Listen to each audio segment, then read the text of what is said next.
Chef මේ තියෙන්නේ ඉඩමට එන පාර. මේ තියෙන චෙෆ් පාර. ඔය ඉඩමට යන්නේ දැන් මෙතනින් හැරෙන්න තියෙනවා.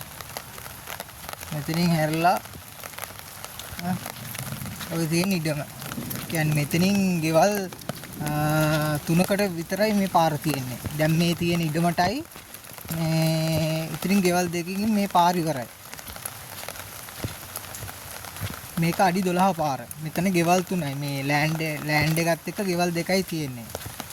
එකක් මගේ නංගිගේ අනිත් එක්කෙනාගේ.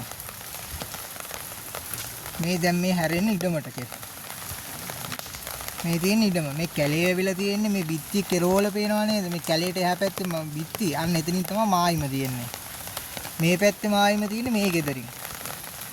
මේ තියෙන්නේ ওই බිත්තියත් එක්ක තමයි මායිම. මේ ඔක්කොම පර්චේස් 15.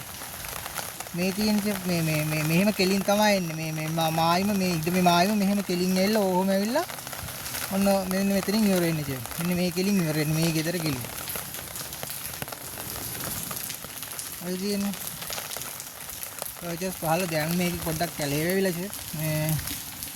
මේ කැලේට එහා පැත්තෙන් ඔය පේන්නේ අර මේ තාප්ප මායිමක් ඔය. ඔය තුන් පැත්තකින් ඇහිලා තියෙන ඉඩම.